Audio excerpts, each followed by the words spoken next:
for that. I'm gonna write my contact details in the chat here. So anybody who's interested to learn more or to be in touch with us, please, please, please do feel free to email me, drop me something, and we'll get back to you.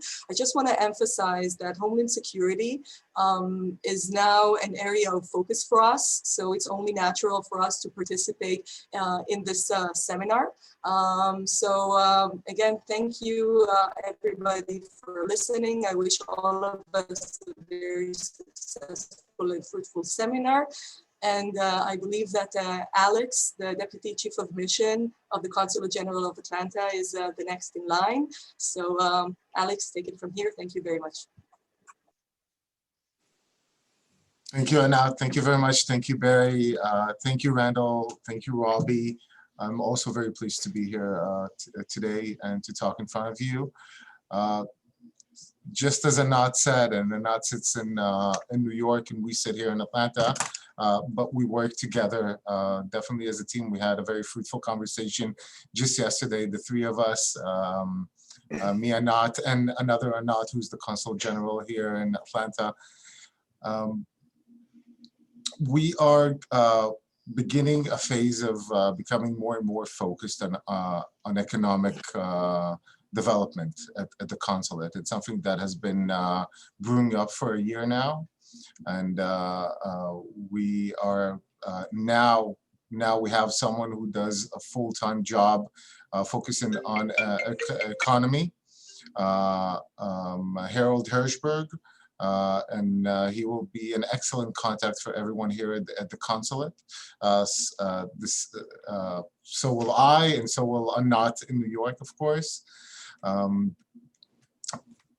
We think that Atlanta is positioned very, very uniquely regarding HLS. There are a lot of companies and a lot of governmental bodies, American and Israeli, by the way, that are here in the Southeast, both in Alabama and in Georgia. And a lot of Israeli companies can come here and have a very good business. We have a very good tie with the Georgia Department of Economic Development, the GDECD, to the top levels. We've already spoken to them about promoting Israeli companies in the area. So we'll be very happy to help. We do have a great focus on exactly this issue, HLS, and I'm very happy that we have this wonderful platform to talk about as well. Thank you, everyone. I'm not sure who's next, but good luck. Okay, thank you, Alex. Dr. Robbie Friedman at Georgia State University founded the Georgia International Law Enforcement Exchange. It's a storied program respected across not only the state of Georgia, but throughout the Southeast U.S. Robbie, will you briefly tell us about Gilly?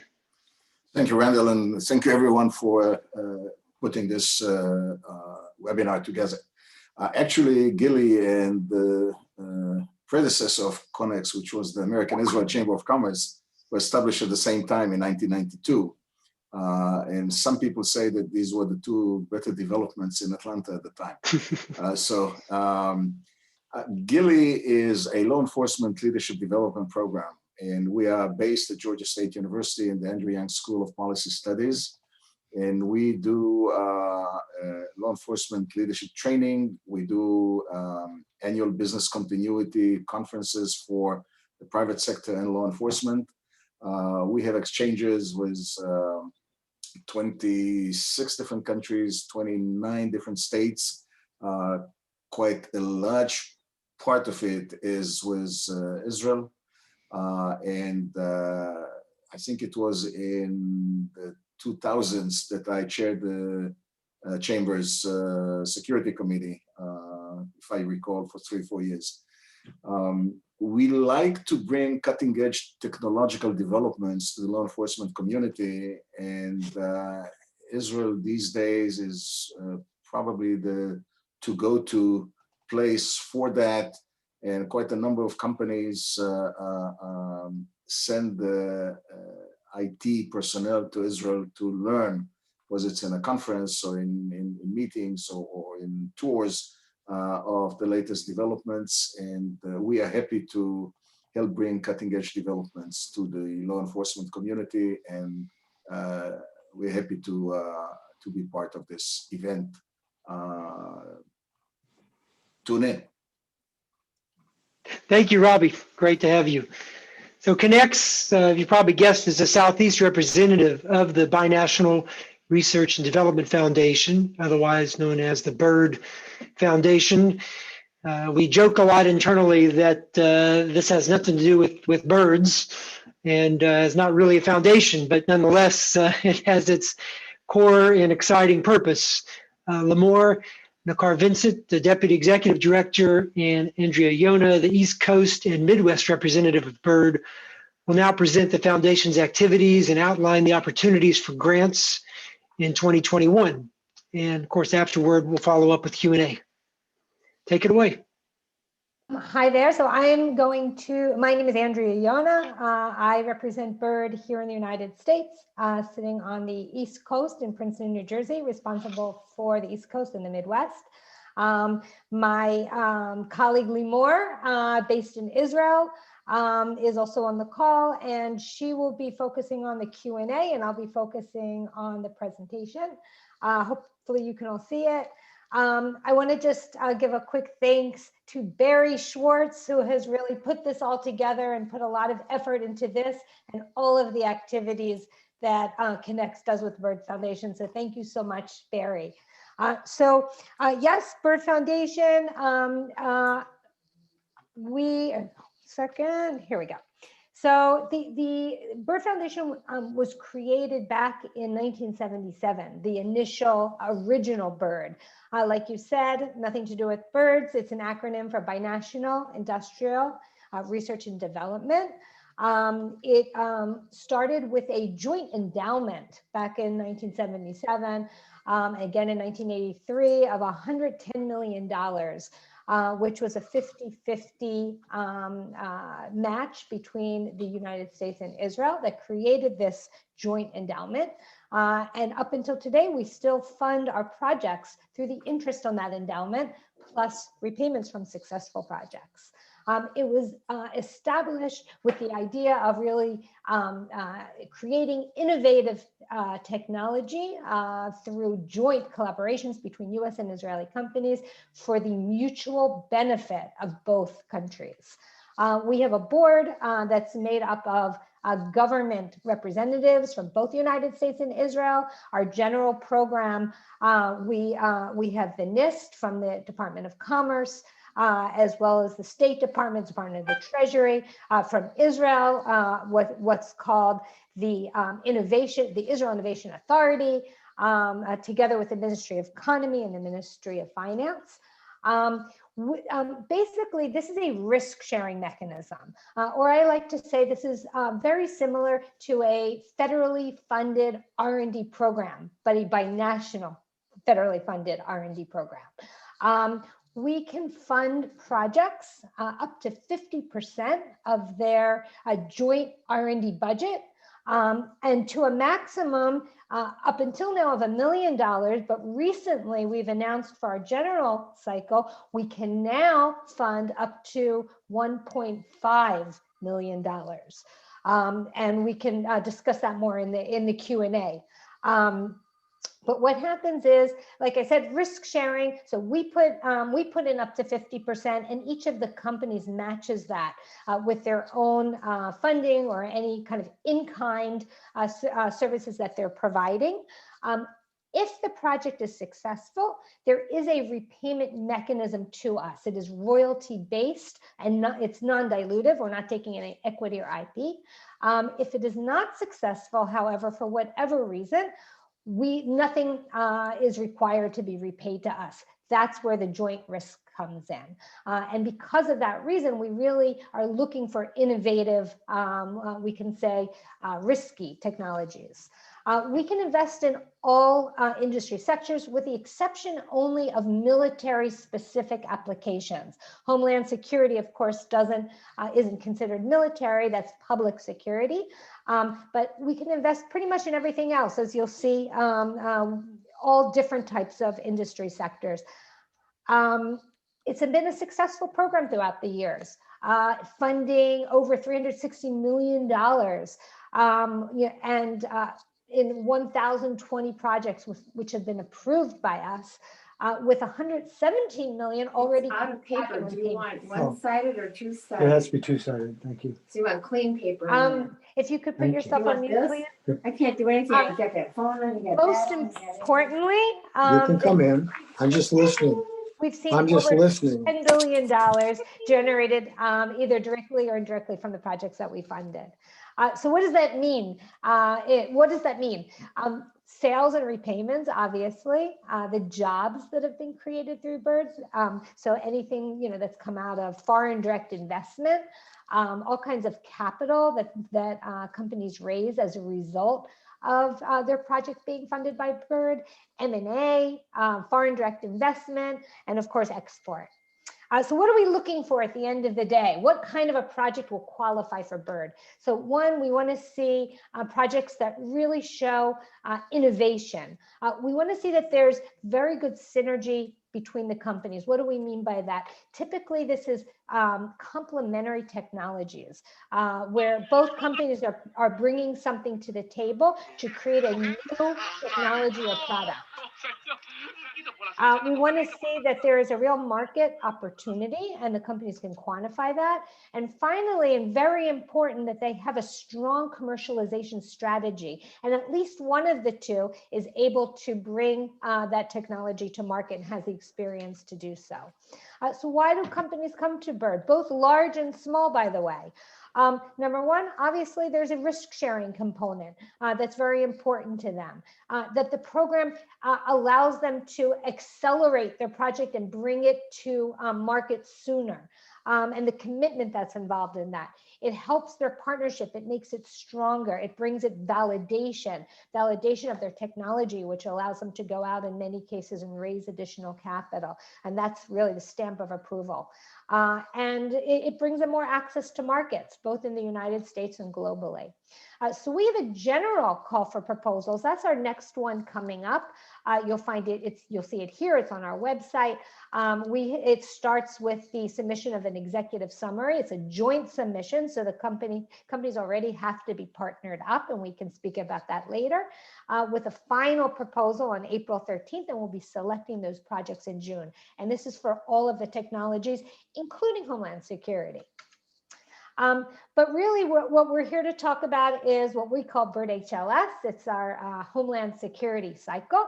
And that's why we're fortunate enough to have our partner from DHS joining us. This is a special program that started about, I think it's now 5-6 years ago.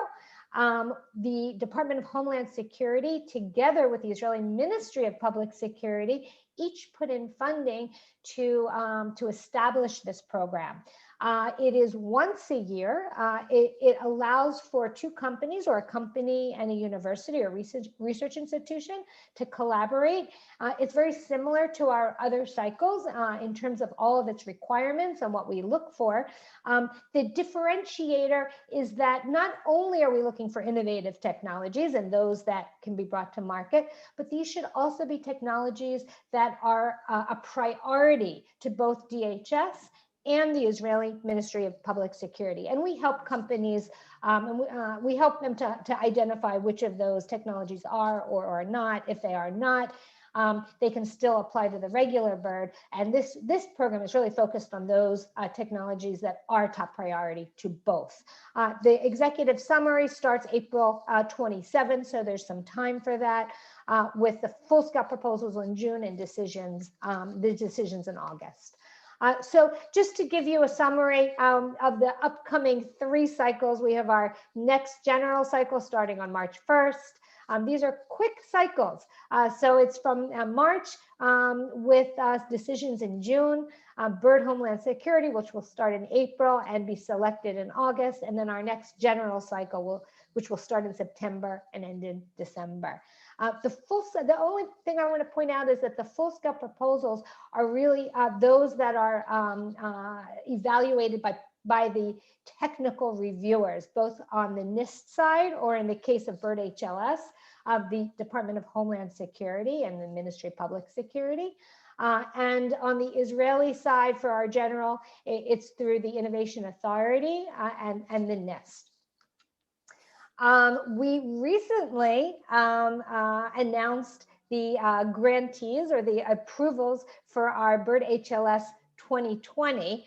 We recently announced that, and I just want to highlight that we were only able to select 2 projects, and one of them was from your region with Liberty Defense Technologies, a Georgia-based company, and Levitection from Haifa. In fact, we have someone from Levitection on this call. So glad to see you, Raviv, and congratulations on your project. So this was recently highlighted, and the press release went out through DHS as well as BIRD. We've had 15 projects in Homeland Security through the years that have actually been funded. You can see them all on our website, whether they're through BIRD HLS or our regular BIRD, and happy to answer questions afterwards. So with that, I am going to introduce our keynote speaker for today and thank her for joining us, Ms. Megan Maley. She is the Director of Industry Partnerships, Office of Innovation and Collaboration of the Science and Technology Directorate of the Department of Homeland Security. Megan has been an awesome, tremendous partner for BIRD, has not only helped to move this program along, keep it running well, but also overseeing a very professional, overseeing the professional evaluations of the projects. So with that, I will turn it over to Megan. Thanks very much. I'm very happy to be here. Thanks everyone for joining today. Gregory, would you be able to present my slides? Yes, I will do that right now. Thank you so much. The BIRD HLS program is one of the vehicles that my division oversees for DHS. So I just wanted to spend some time today to give you an insight into the R&D focus areas for S&T in support of DHS requirements while you consider, potential participation in BIRD HLS going forward.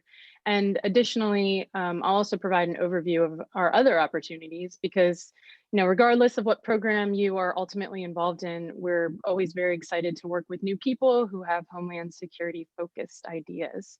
Next slide, please. The DHS Science and Technology Directorate is the research and development organization for the entire department. We have program areas that address high-level mission areas. Those include biometrics, identity management, community and infrastructure resilience, capabilities for first responders. That's a big focus for us. Information, analytics, network and system security, on and on. A number of capabilities across the broad DHS components that we have. We have subject matter expertise in enduring research areas like data analytics, sensors, and platforms. And we also plan for ways to address DHS needs by scouting for potential solutions across industry, academia, our international partners, as well as our laboratory networks, both within DHS and then our Department of Energy labs as well. Next slide. So S&T works directly with DHS components and end users to receive their technology gaps. We're really not in the business of doing research for research's sake. We want to make sure that we're mapping it to end users and that the technologies that we're helping develop can actually get out into the field and make an impact. So we work with the operators to identify and really fully understand operational, R&D needs. And then we have the expertise and subject matter knowledge to review the gaps and advise on an appropriate path. And it isn't always R&D. We don't do a lot of basic research. Most of our research is applied.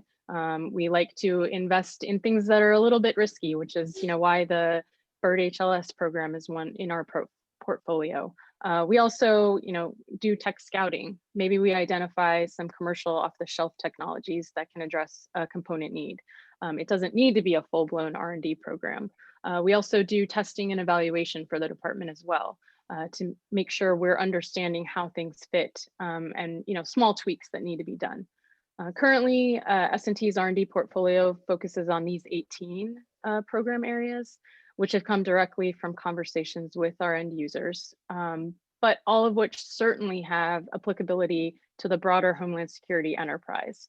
And so that's kind of the bigger picture for us. We want to address our operator needs within DHS, but we also know we're making a bigger impact beyond DHS as well. And certainly the partnerships that we make with other federal agencies, with industry, certainly impact the reach that we can have.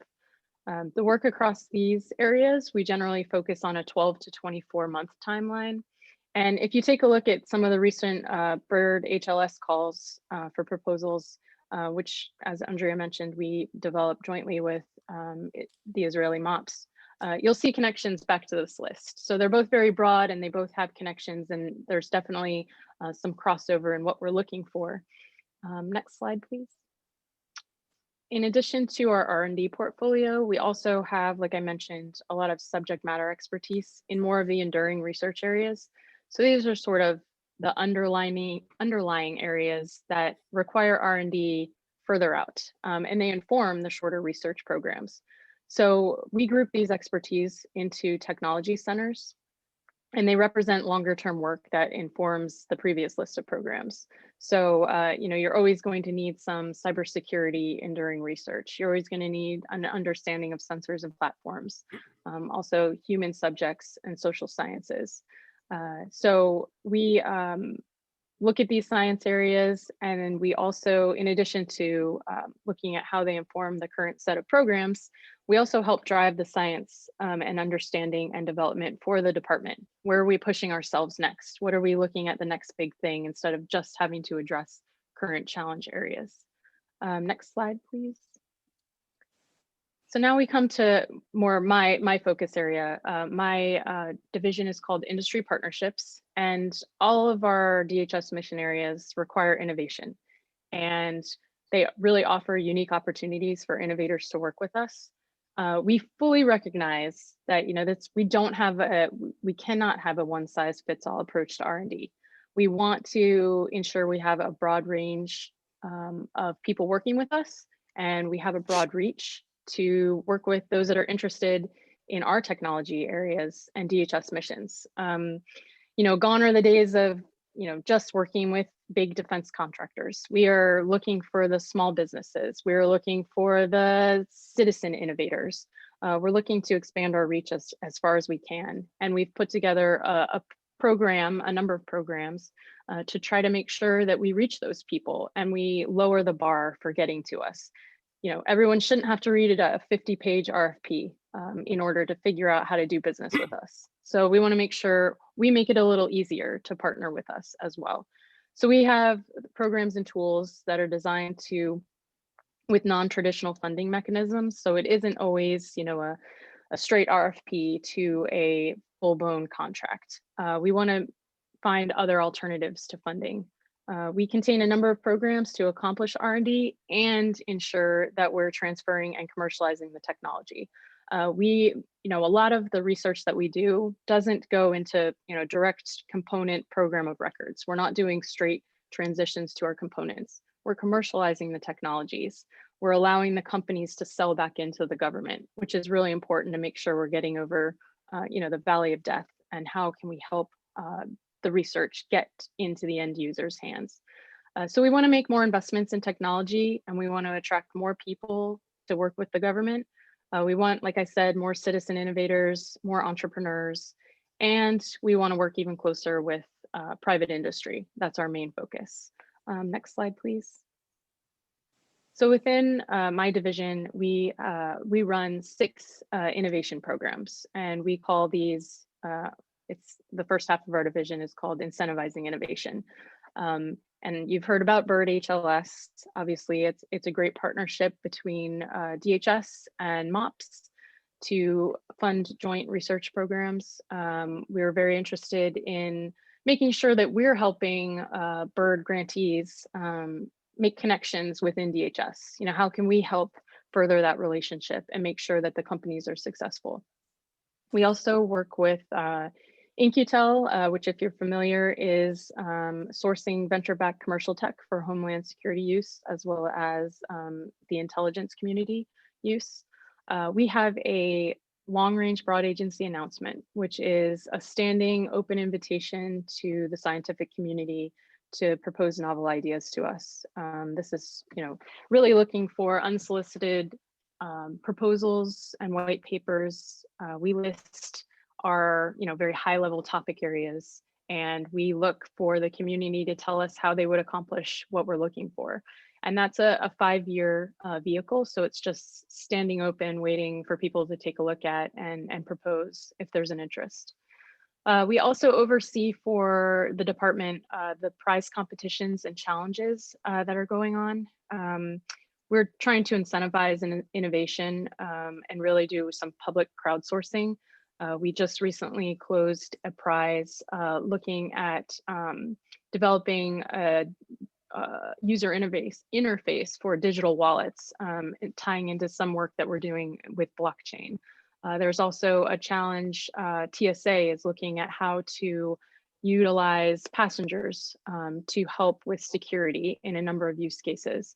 So these are, often very small. The prize purse could be, $2,000, $5,000, but it really is sort of just, looking out as far as we can to see how we can get these challenges addressed in new and interesting ways.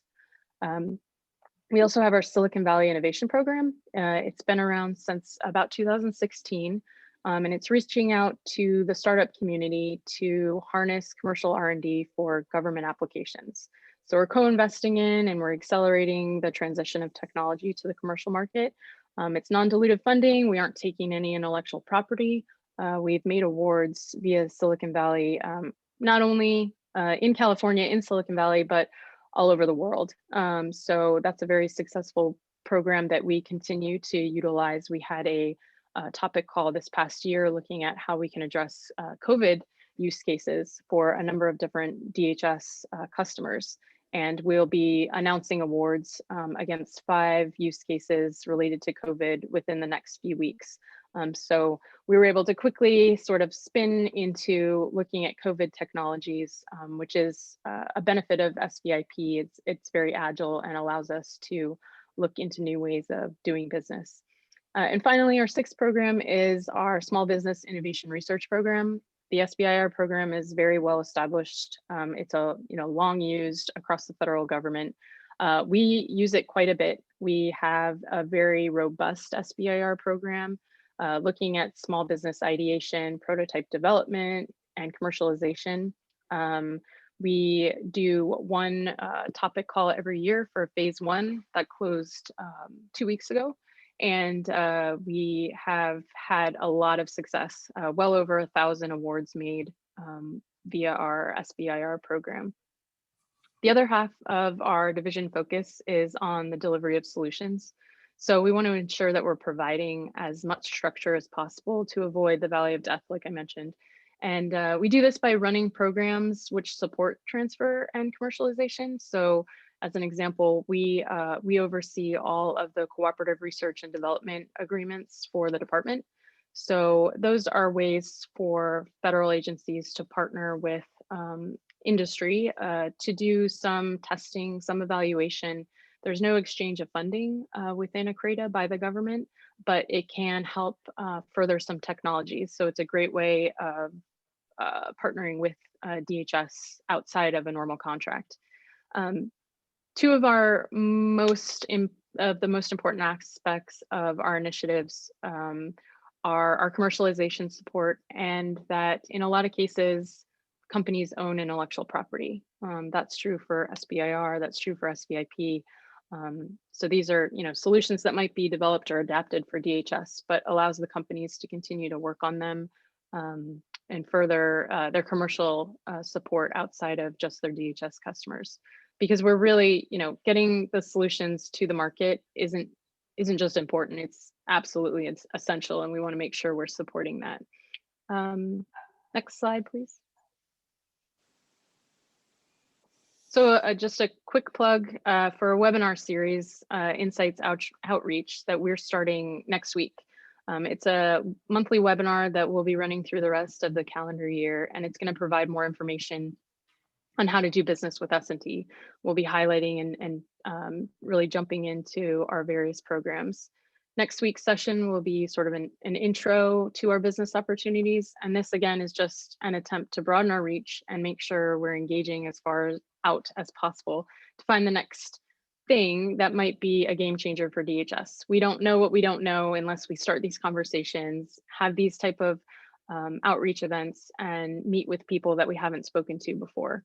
DHS has a wide variety of mission areas, which on one hand can be pretty overwhelming to try to figure out where you fit as industry. But at the same time, it really provides significant opportunities. And we have a lot of invested, interested end users across the department. So our role within S&T and industry partnerships is to help make those connections and ensure that we have new industry to source from.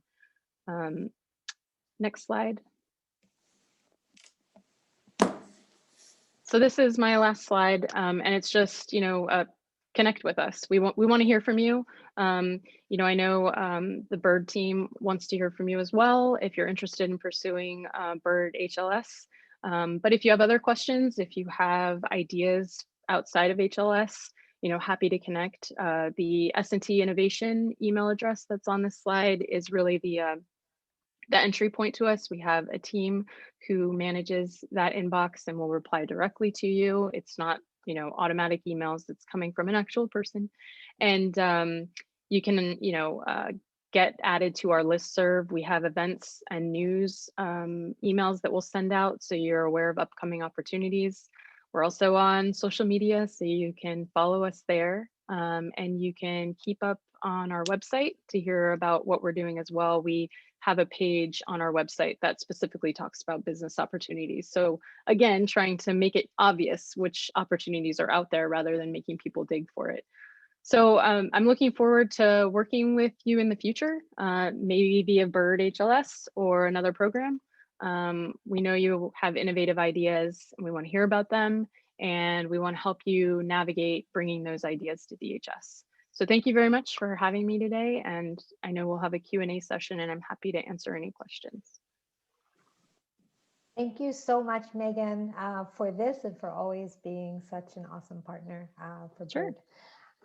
So now I'd like to invite Doron Shalom, who's joining us from Israel. Thank you so much, Doron. He is the CEO of MS Tech. That is a Bird-funded Homeland Security-related project with his partner, Alpharetta, Georgia-based TechWave. The companies are developing rapid detection of fentanyl and other synthetic opioids, a really important topic.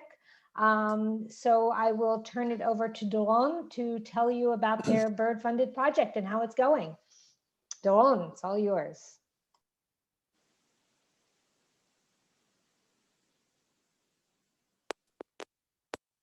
Doron, I think you're on mute. We can't hear you.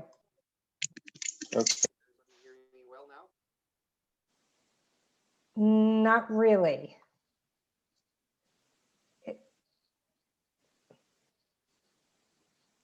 We're still seeing, okay, try again. Your MS Tech logo is still showing as mute. I see MS Tech and I see you, but both, but you're shown as mute. Hold on. I hear you now. I hear you now.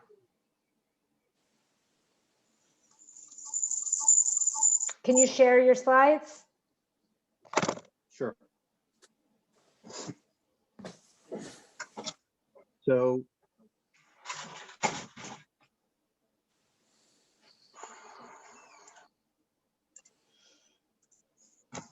hope everybody can see this now.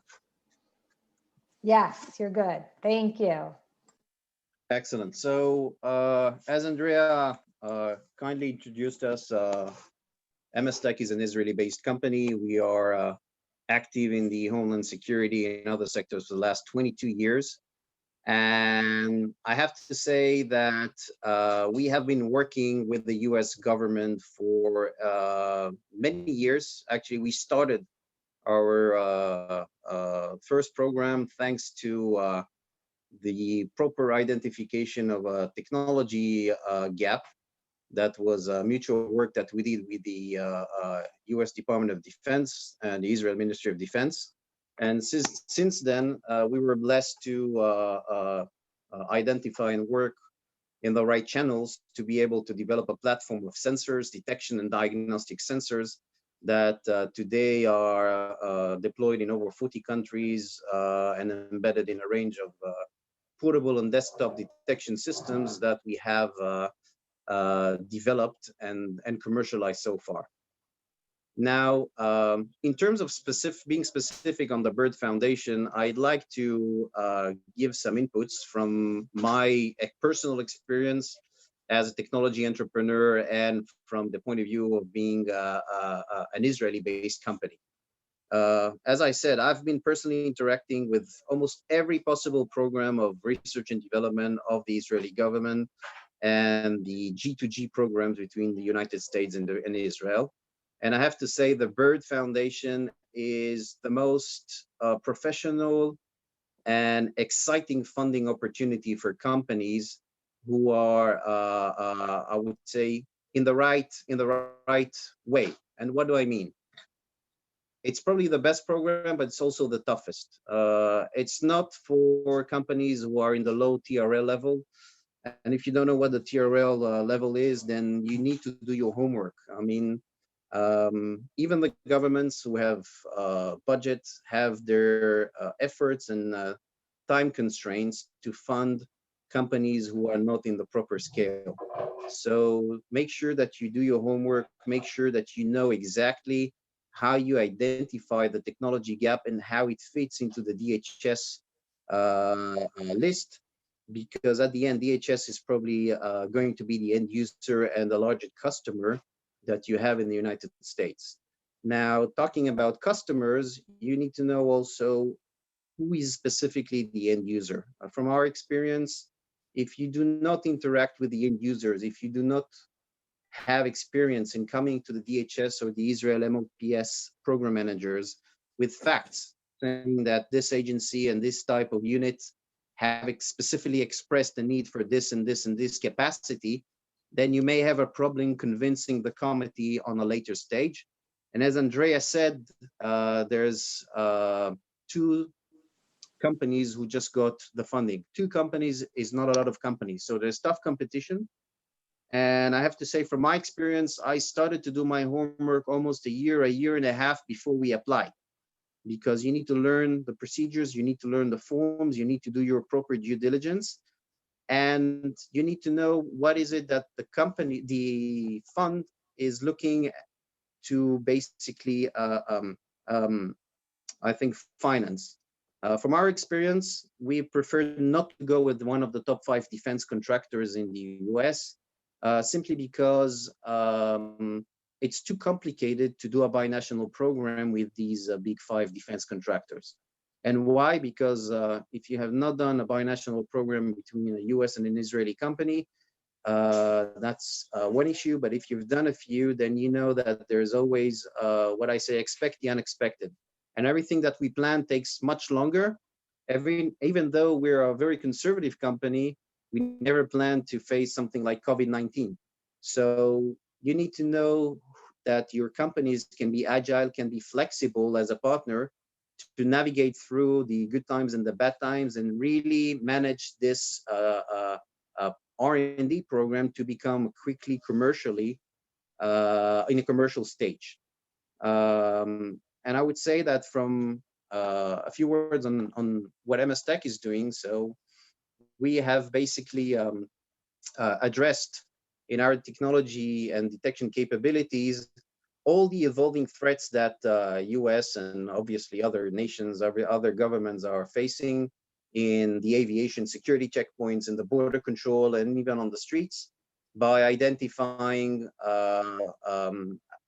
specific homemade explosives that can still not be detected in all the checkpoints that we see, given technology, chemistry, analytical limitations that government have in deploying these measures in the hands of non-experts and non-professionals.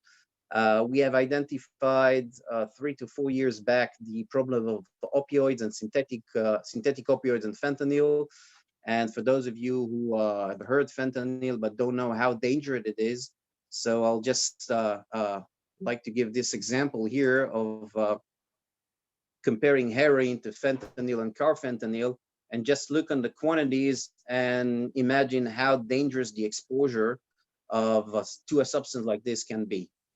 Now, what is different actually in this program to other programs that we're doing is the fact that DHS also has first responders. And with the spread of fentanyl,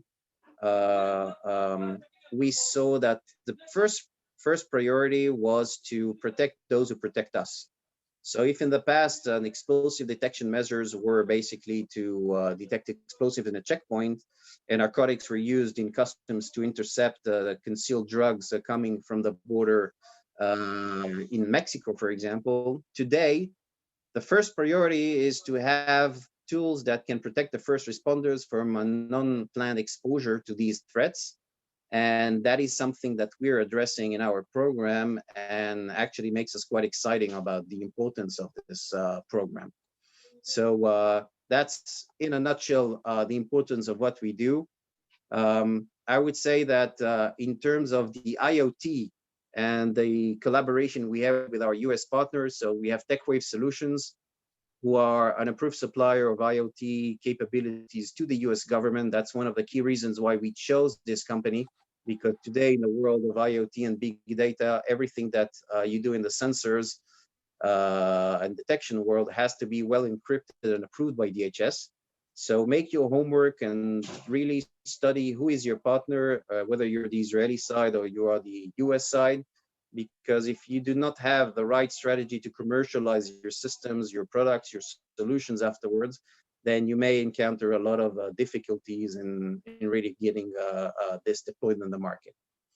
Now, I'd like to conclude with actually a very interesting case study that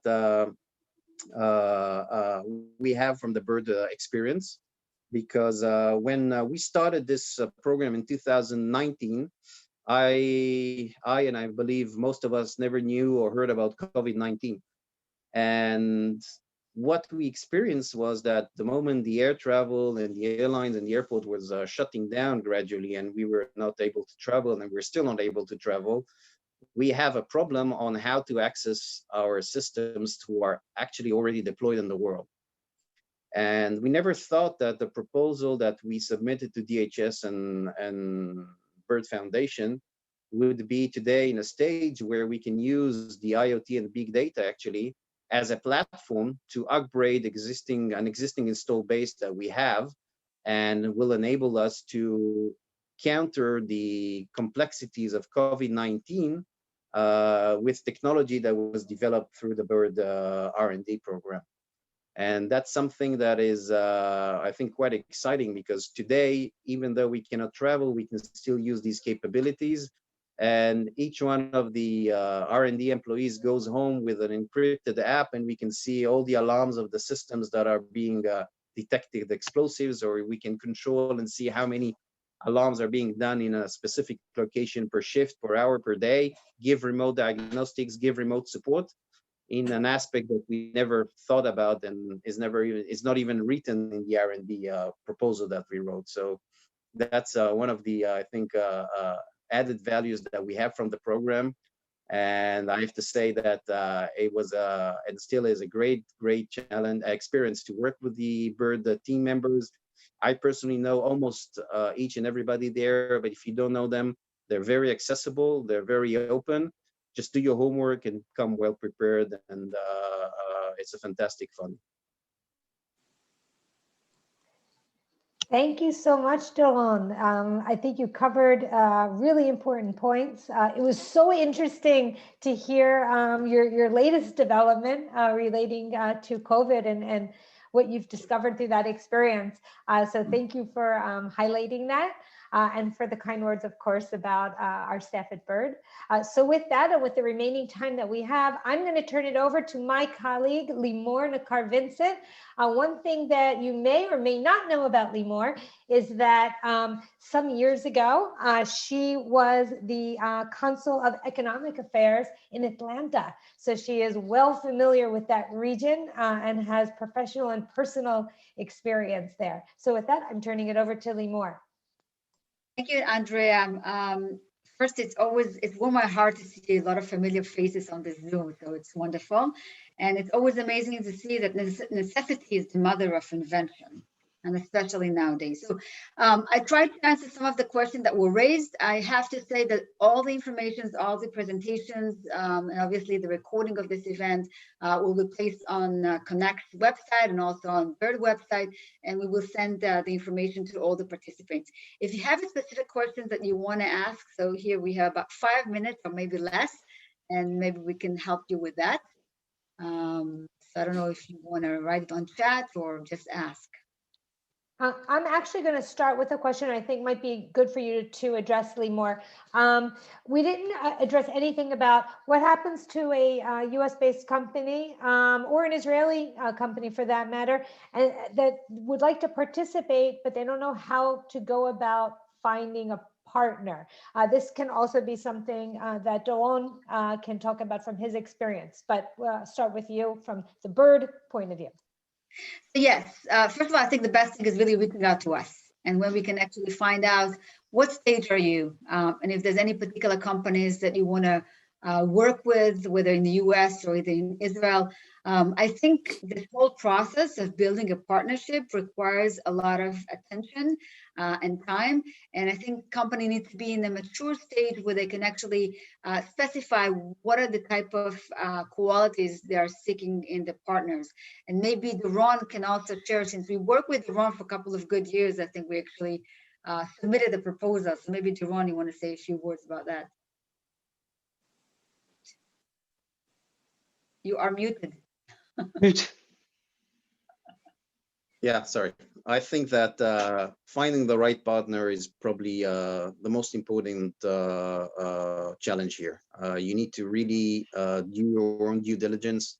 You need, in a normal time, you need to fly over, meet the people, not just once, and make sure that everybody knows what the program is all about and everybody understands the responsibilities. Even build, there's one step of the program is to build a Gantt. If you don't know how to build a Gantt and you don't know how to manage a program in Gantt, then you need to do your homework with the partners to make sure everything is crystal clear, because there's a lot of things that are very demanding in the program. So for us, it took quite a while. I mean, we identified a very good company, but it was too big. And we decided to wait another year and a half, and then reapply with another partner that is actually much smaller in size, but fits our purposes much better.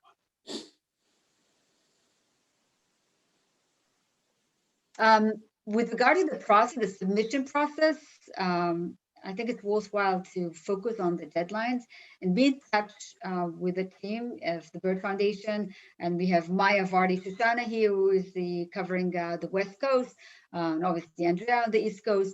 But I think it's really worthwhile to be in touch with us prior to the submission, so we can actually guide you and direct you in the process. With the first stage, obviously, of submission is really preparing the executive summary, but the most challenging part is really writing the proposal, which specify how you plan to work together. And when we're talking about a project, we're talking about durations of 1.5 to 2 years, and that require a lot of attention to the details. I know we have another person from Georgia who received funding from the BIRD Foundation's Levitation. I don't know if he's able to join us, but maybe he can say a few words about his program if you can hear us. Hi, first of all, it's Raviv from Levitation. Yes, first of all, I want to thank the BIRD. We've went through this process the last few months, and we just got noticed a few weeks ago about being chosen for the program. We actually had two partners that we were thinking about to work together, and we had a very tough time to choose. So Honestly, we consulted also with the bird and the market about which would be a better fit and more accommodating to the DHS and the US market. And that's how eventually we made the call on who to partner with. And we're at the beginning. So I hope to be as successful as Doron talked previously. And good luck to whoever will join. Thank you, Aviv. We're getting closer to the end time. I want to say again, thank you, especially to Barry from Conexx, who put this program together, and all the wonderful supporters. And it's great to see Robbie and Greg and Randall and everybody else. And we will send all of you the informations regarding the presentations and recording. And we are always here for you to respond to you. So feel free to contact us. And thank you all for participating and for being here with us tonight. Thanks. Thank you. Well, great, Limor. Thank you. And I think we're literally at the end, unfortunately. So you've got some follow-ups in terms of presentations to review and emails and websites and such. Let me thank all of you, the audience, for taking the time out of your busy schedules to join us today. A special thank you to Megan for sharing the knowledge and expertise, to Doron, and CEO of MS Tech, joining us from Israel. And of course, our sponsor partners, the Bird Foundation, Gilly, the Consul General of Israel in the Southeast, and of course, the Economic Mission, New York, are really making all this possible. So it's great content, great excitement. Certainly, we can celebrate what's been accomplished thus far, but this is really about things to come. So look for partnerships and hopefully tap into the resources to build these products and go to market. I think we'll officially adjourn. Thank you.